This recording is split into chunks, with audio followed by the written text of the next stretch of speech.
तो आज की कहानी, और ये कहानी सच कहूं तो रोंगटे खड़े कर देने वाली है। ये कहानी है दोस्ती की, दुख की और एक ऐसे सफ़र की जो एक बेहद खौफनाक मोड़ ले लेता है। चलिए इस कहानी की परतों को खोलते हैं। सोचिए, एक लोरी जो माँ के प्यार और सुकून की निशानी होती है, वही किसी के लिए सबसे बड़ा खौफ बन जाए।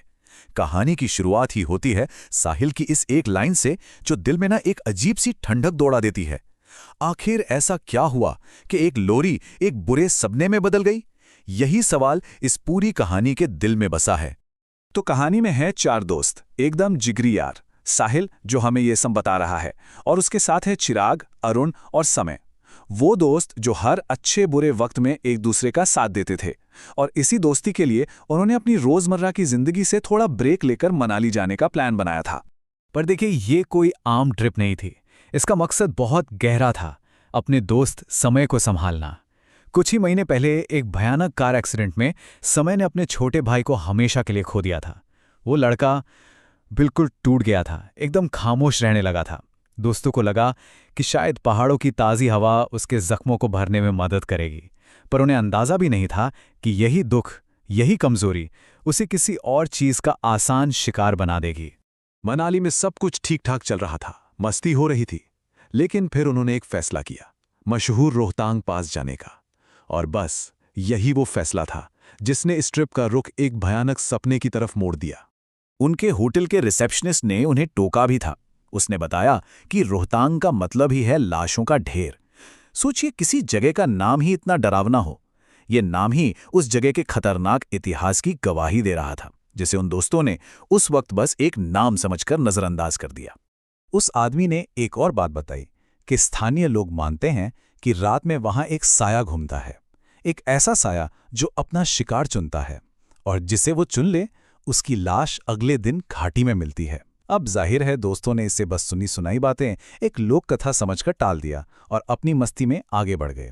तो रोहतांग से वापसी का सफर शुरू हुआ। रात का वक्त, और अचानक से इतना घना कोहरा छा गया कि कुछ दिखाई नहीं दे रहा था। और यहीं से अजीब चीजों का वो सिलसिला शुरू हुआ जिसके लिए वो बिल्कुल तैयार नहीं थे।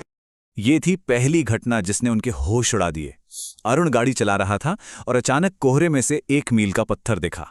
मनाली 28 km, ठीक है। लेकिन फिर करीब 20 मिनट गाड़ी चलाने के बाद वही मील का पत्थर हूबहू वही फिर से सामने आ गया।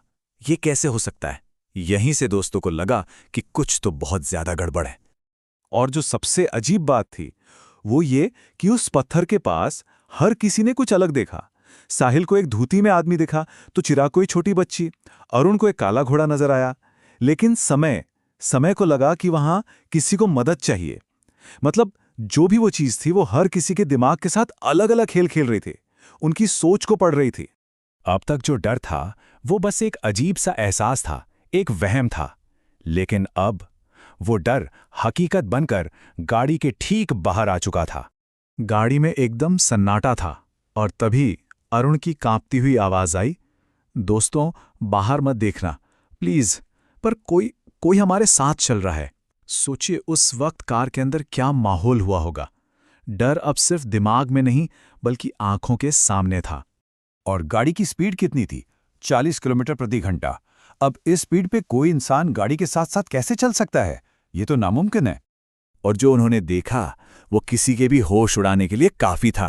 करीब 15 साल का एक लड़का, उसके कपड़ों पर मिट्टी लगी थी, चेहरे पे चोट के निशान थे, और वो भाग नहीं रहा था, वो बस चल रहा था उनकी 40 की स्पीड से चलती कार के बगल में, बिल्कुल आराम से। और इस खौफनाक माहौल में समय का बर्ताव सबसे अजीब था। उसे देखकर डरने के बजाय वो उसकी मदद करने के लिए कार का शीशा नीचे कर लेता है, और जब गाड़ी आगे निकल जाती है तो वो लड़का पीछे से हाथ हिलाता है और समय भी उसे देखकर मुस्कुराता है।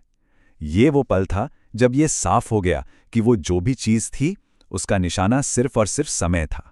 जैसे तैसे वो लोग होटल पहुंचे। जान में जान आई कि चलो अब सब ठीक है, हम सुरक्षित हैं। पर उन्हें क्या पता था कि कहानी का सबसे डरावना हिस्सा तो अब उस बंद कमरे में शुरू होने वाला था। रात के करीब 3:30 बजे साहिल की आंख खुलती है एक लोरी की आवाज से, चंदा है तू, मेरा सूरज है तू। वो देखता है कि सामने समय आईने को देखकर ये लोरी गा रहा है। लेकिन आईने में जो दिख रहा है वो समय नहीं है। उसकी आंखें लाल हैं, गर्दन पर अजीब निशान हैं। जैसे ही दोस्त घबराकर पीछे हटते हैं, समय एक बच्चे की आवाज में पूछता है, मेरी मदद करोगे ना? और ये पूछते ही वो वहीं बेहोश होकर गिर पड़ता है। उस भयानक रात के बाद क्या हुआ, चलिए देखते हैं। लेकिन एक बात तो तय थी, इस घटना का असर हमेशा रहने वाला था। अगली सुबह वो लोग घबराए हुए समय को एक स्थानीय पंडित जी के पास ले गए। पंडित जी ने उसे देखते ही समझ लिया कि उस पर किसी बुरी आत्मा का साया है और वो आत्मा उसके मरे हुए भाई का रूप धरकर उसे अपने काबू में कर रही थी।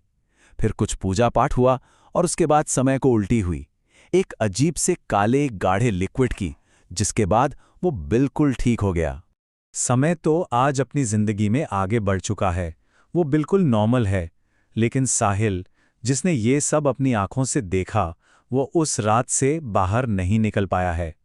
वो लोरी आज भी उसके ख्वाबों में गूंजती है, एक बुरे सपने की तरह।